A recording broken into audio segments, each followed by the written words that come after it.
This fern is very strange because we see that the last part of the front is flat, is two-dimensional, but we see that all the smaller elements, smaller segments are rising up in the middle along the rashes. So we have two kinds of distribution, the horizontal distribution of the big leaflets or pinnules, and here the pinnules are totally erect, almost perpendicular. It's the same one which has three parts, one big part which is mostly horizontal, one small just under the surface, and the other one just here, almost perpendicular to the rashes. So you have leaflets in all the directions behind the main distribution of the horizontal leaflets and in the front. So it's very, very strange fur.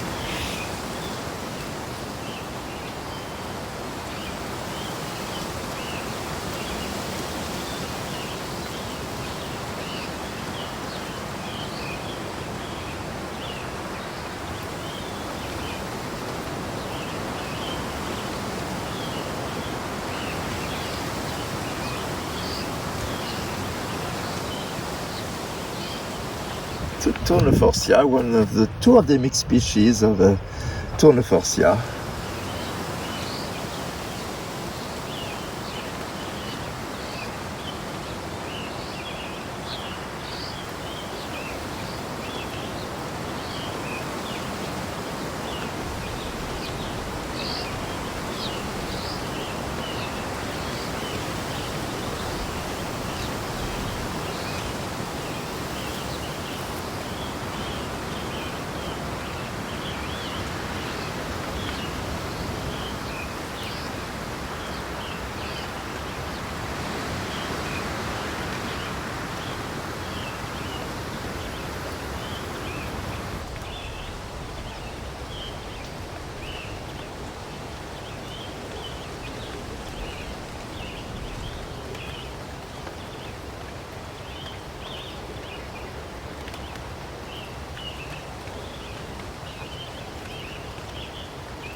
This endemic Peperomia, this Passiflora also is endemic not simply to Galapagos, but the Passiflora is endemic to Santa Cruz Island. The Peperomia, as soon as there is high humidity level, we can see it on most of the islands.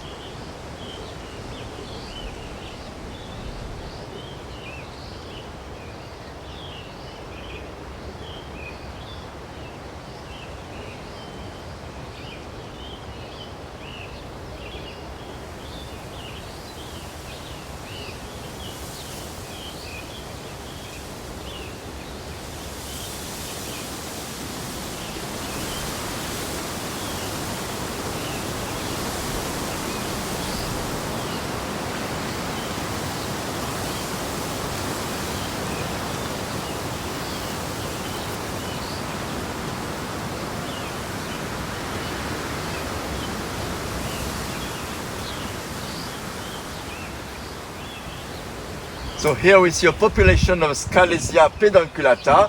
So we see quite big trees, quite old trees, and we see what's interesting, some trunks, which are the signal of dead trees, because very often they are flowering at the same time, and after, when they die, all the young ones are appearing.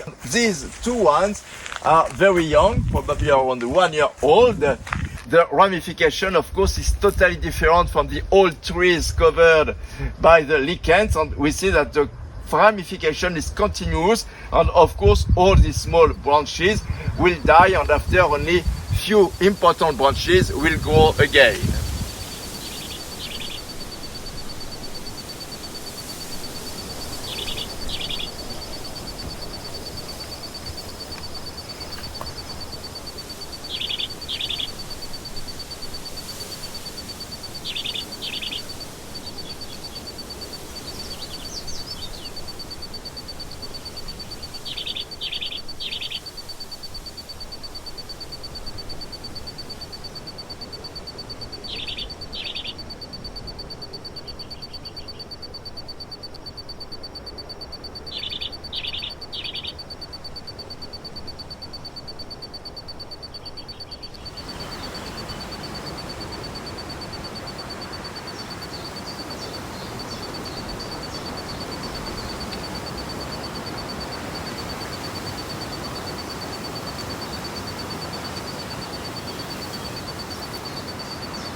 T'as eu au doigt, non? Oula! Oh là là, t'as vu, il reste que des toutes petites touffes en haut. Ah, bah oui, c'est simple, bah oui.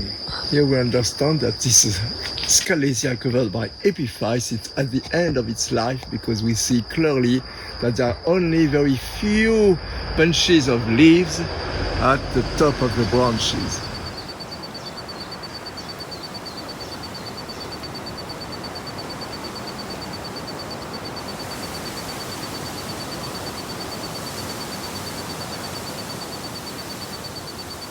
In this population of the old Scalesia, we clearly see the crown shyness. So we see the separation between the crowns of different trees, but also inside a single tree, we see clearly that the leaves of one branch are totally separated from the nearest crownlet. So it's a shyness between crowns of different trees and crownlets of the same tree.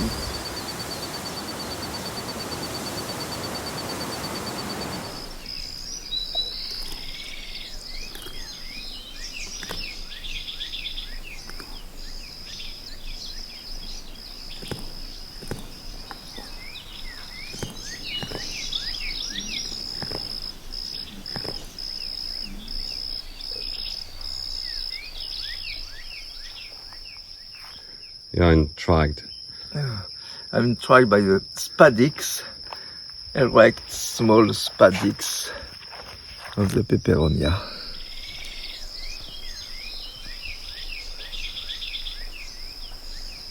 Here we see the green form of the peperomia, because all the individuals on this branch close to the giant turtles are not edged by red, they are totally green, and it's true for all the plants on this branch.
It's very strange here because it's so humid with the Garoua, and so it's strange to see so few bromeliads except this endemic Tillandsia. It's very strange not to see all the trees covered by this. We see many ferns, many peperomia individuals, but so few bromeliads, whereas in the Andes there are so many, and also in Amazonia, so it's a little bit strange.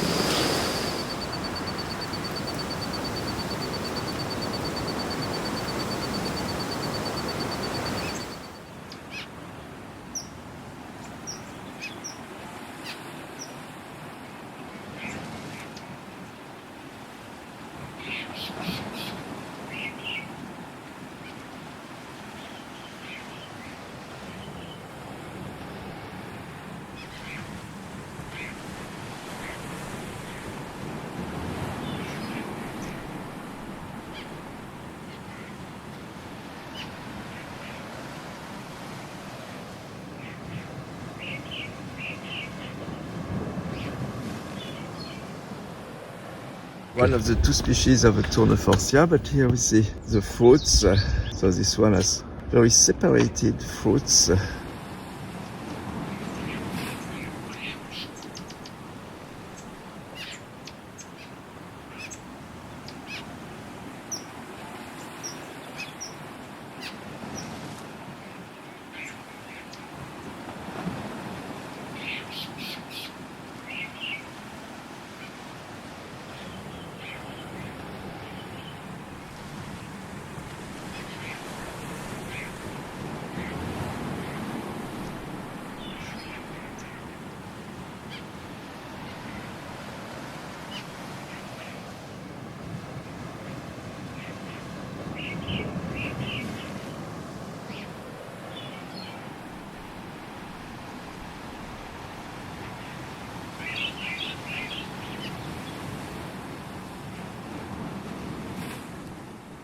So this Scalesia affinis is quite particular due to the purple margin. It's like dots, but actually it's not really dots. It's the teeth of the margin of the leaf which end with a purple point. So I don't know if it's a hydatod on the edge of the leaves, especially visible in the young leaves, but also we can see on older leaves these purple dots. It's very elegant. And another thing which is quite particular is that there are ligulate flowers around the central fertile flowers. Actually, this Scalesia affinis, which is a quite big shrub, is very particular for the purple spots, for the inflorescence with ligulate flowers. It's one thing, and also because it retains all the dead leaves along the branches, so it gives a very strange looking. And we see that these specimens are already quite old, because we see that this one has less and less leaves, so probably it will die quite soon, because all the species of Scalesia have a very short span of life.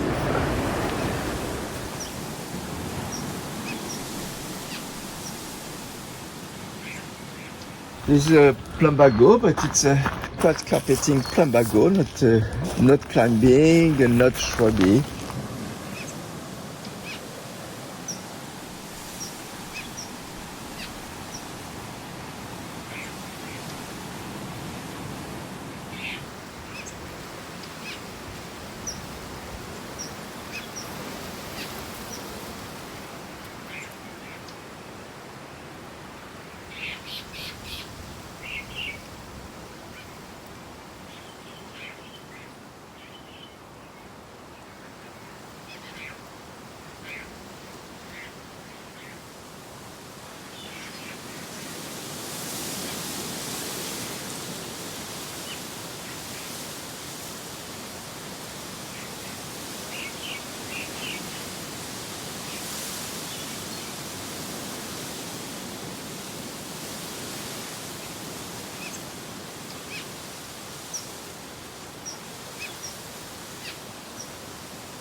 Opuntia echios, subspecies gigantea, which is characteristic of this part of the Santa Cruz Island. So it's the tallest species of this cactus.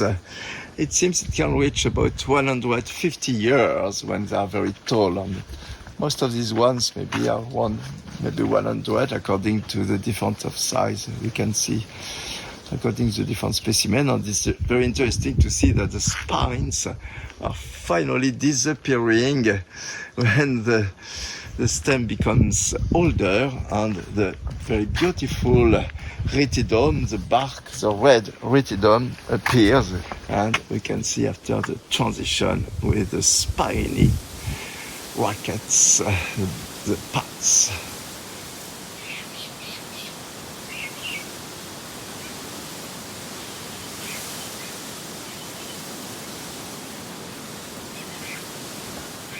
You clearly see the areoles with so many erect spines, but they seem to be not. Oh, yeah, yes, I'm full. Oui, I'm full. Yes, of course, I'm full. It's a cactus, no doubt.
Scorpioid influenza, like the scorpion, typical of the Boraginaceae of the Elonchilius front.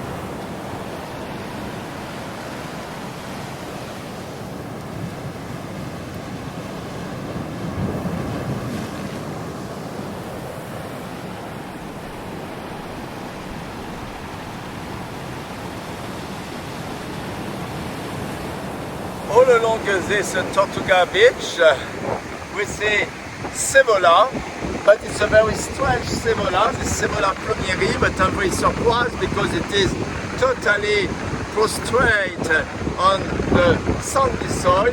It has very thick round leaves, so it's very different from the very common Semola tacada that we can see on most of the beaches of the tropical world. This one is totally different. It's interesting. It has two kinds of life. It has its own way of life when it has the leaves and flowers and fruits, and we see that when it dies, the stems are totally covered by orange lichens. So when they die, they are the support for another type of life, which is a lichen life. So it's interesting to see the two succession of life due to the organization of one plant.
Here we see clearly how is the structure of the trunks of these opuntia. It's this kind of a network, spongy network, but actually very well maintaining the trunk with these crossed fibers.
Now at night we see the Parkinsonia aculeata. The name is perfect when we see the size of the spines.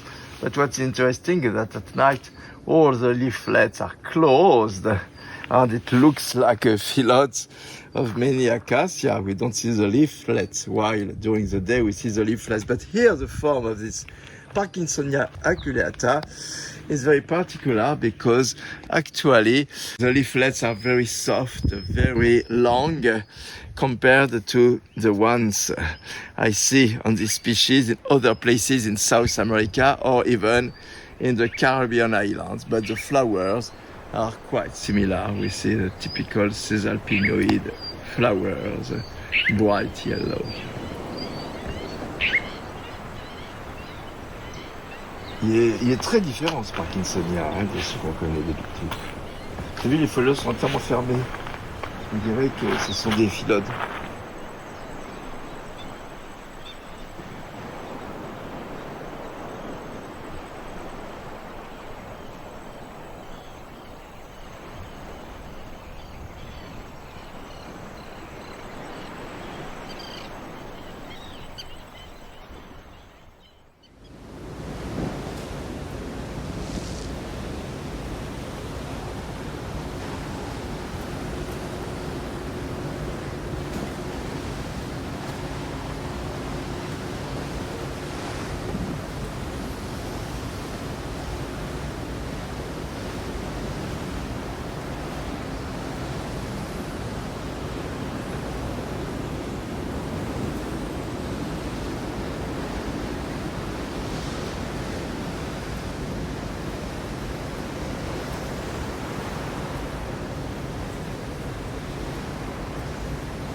This is a Lycium minimum. It's a Solanacea with just very, very narrow leaves and a totally plagiotropic growth habit. The architecture is totally curved, so probably it's a good place for animals to hide under this horizontal branch.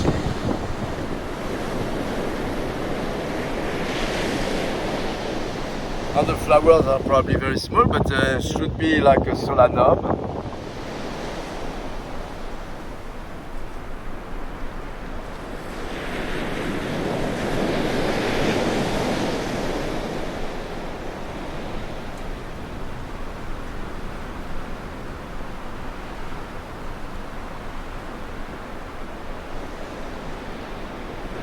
It's crazy, this from this variety.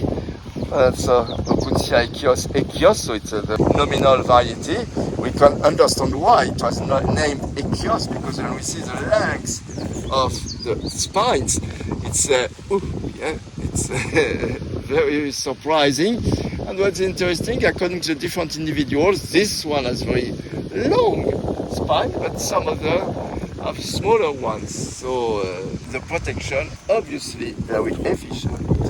Like a sea urchins on the earth.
So here we see the third subspecies, and so it's different. It has a very short stem, and iguanas love it, of course.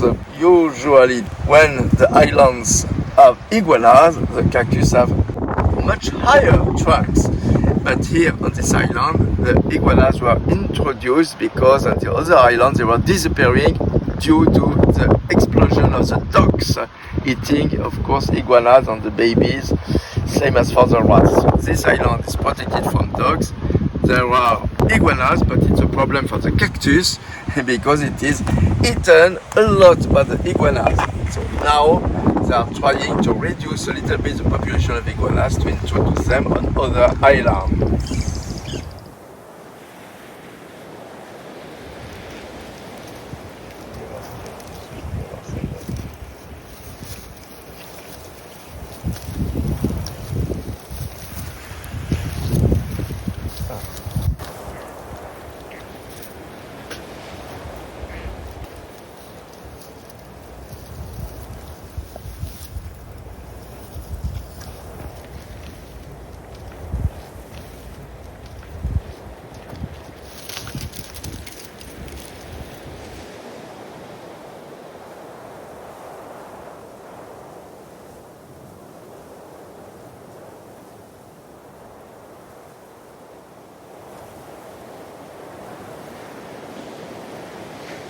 the iguana is probably waiting to eat something, and we see many parts, and so they can climb because we see many parts of the path which are eaten by the iguanas, so they can climb quite high.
See actually that the rashis is very thick and the leaflets are very, very small in this very dry climate. So it's a little bit different from the Parkinsonia we can see on the bigger islands like Santa Cruz, where the leaflets are much bigger and the rashis is much smaller.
So here we see the endemic Miconia species, and it's interesting to see that actually they are same as for many Miconia species. We can see the two different forms, the one which is totally green and the other one just behind, which has a little bit more anthocyanins in the vacuoles of the cells and which is more red. So this is very usual in many Melastomataceae and other understory plants, and these are very healthy, both are flowering. The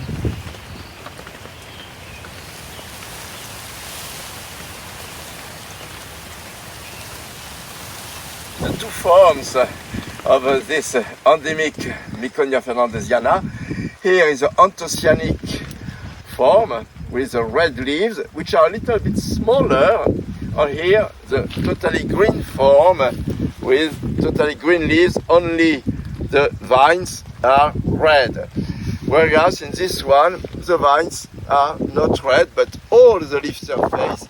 And it's quite interesting because in this case, it's mostly the leaf surface which is anthocyanic. So maybe a protection in this case against UV light. We see that both are flowering. This one has many terminal inflorescences.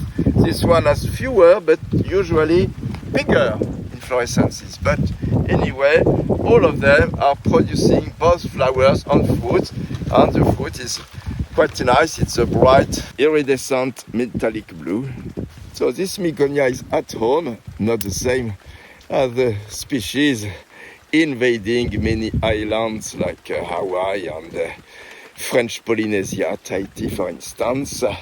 This one is at home here, and it creates forest but not invasive. It invades this area, but it's a local species.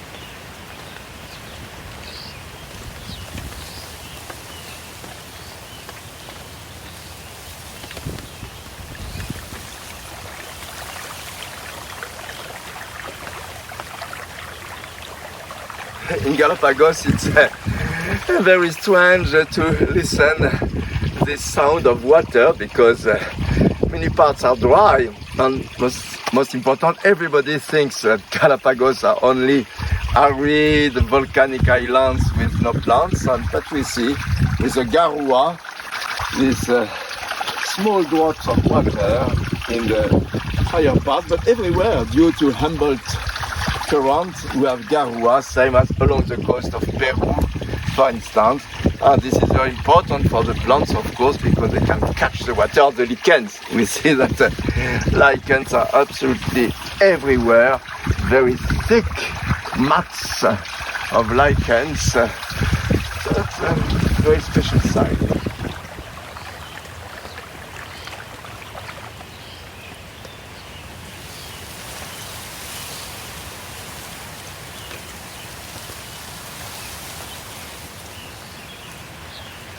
Yes, it's a small Enoteraceae, probably the genus Ludwigia. Usually it's growing in water, but we see that here it's so humid.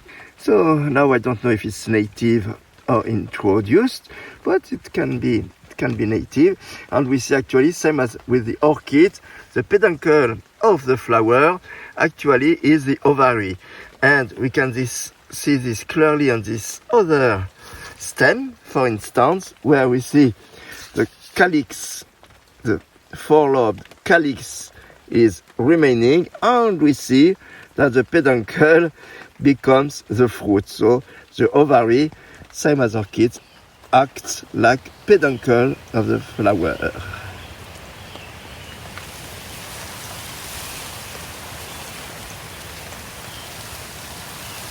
A tree fern. There's not a high trunk, but we clearly see a tree fern. So this is an endemic Cyathea species, because here in Galapagos, it's so humid in the mountains. We are not high, here we are about 600 meters above sea level, but with the Garua, it's always humid and the tree ferns are perfectly happy.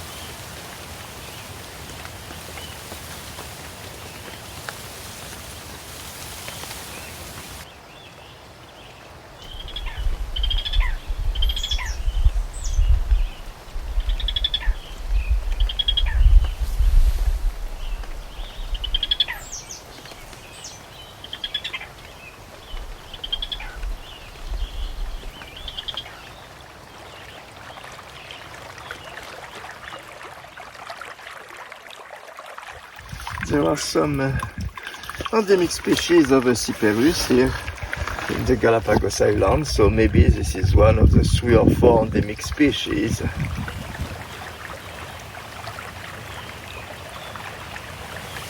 This is a very characteristic lower side of the frond with a grey color, which means that these are oppressed scales under the frond. Some of the species in this genus are growing in very lighted areas, even in subdesertic areas, but some others are more from forest habitat.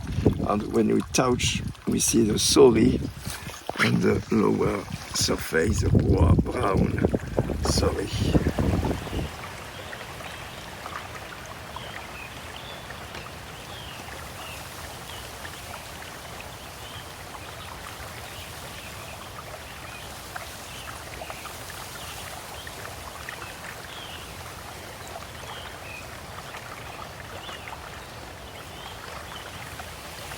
Yeah, here I see that the sphagnum are even growing submerged inside the water, and it's not so common because usually sphagnum only the tips are growing above the water and they are never going inside the water. But here we see they are doing this, and I'm surprised.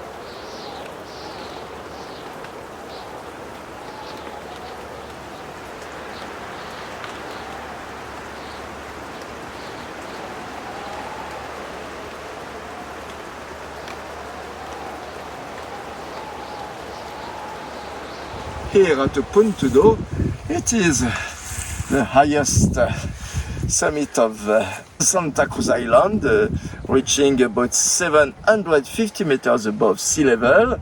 Here we are a little bit lower, maybe at 550, something like that. And we see 2 individuals of the endemic tree fern, the endemic Cyathea, which has very thick leaves, very bright green and black rachis. This is quite usual. It's not a huge tree fern. The trunk, all the specimens we can see have quite short trunk like this, but maybe that in more protected areas they can be a little bit higher. And we see, of course, the young fronds in the middle here, and protected by all the hairs. And the sorry, we see clearly the sorry on the under surface of the pinules. This bluish fern is probably Polypodium aureum, and it is very glaucous. We see this fern, for instance, is perfectly glaucous. We can see probably the sorry not yet developed. We see the young sorry on the very blue color of the lower side of the pinule, and maybe sorry, yes, sorry much more visible on this older frond.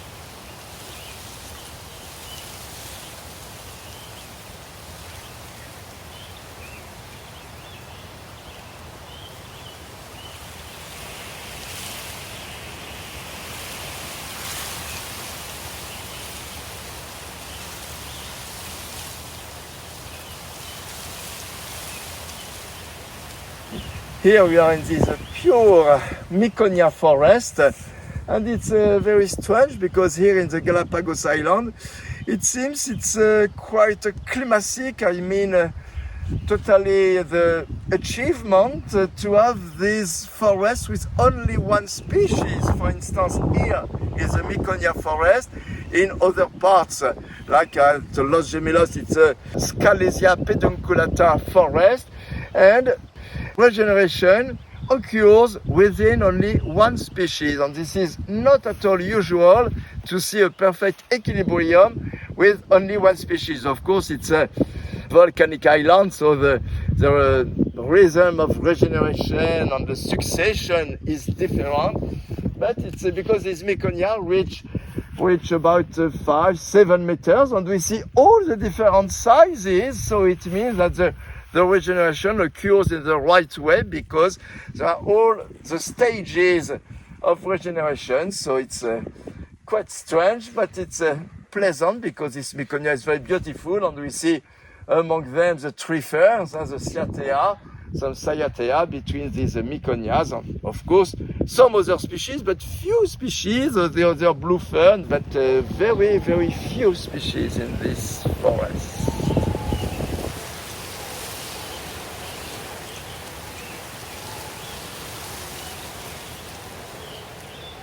It seems that the flowers of the Miconia open around 12 in the midday. Of course, the seeds inside the fruits, inside the berry fruits, are dispersed by many birds, some Darwin finches, of course, but also other birds are fond of the fruits because all Melastomataceae species have edible sweet fruits.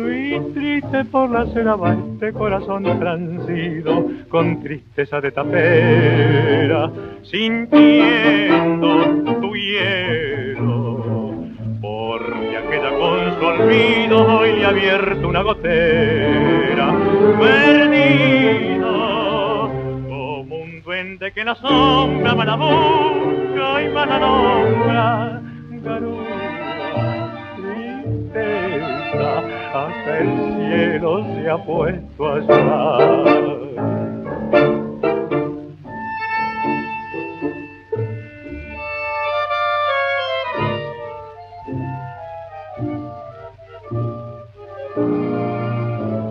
Garúa, tristeza, hasta el cielo se ha puesto a llorar.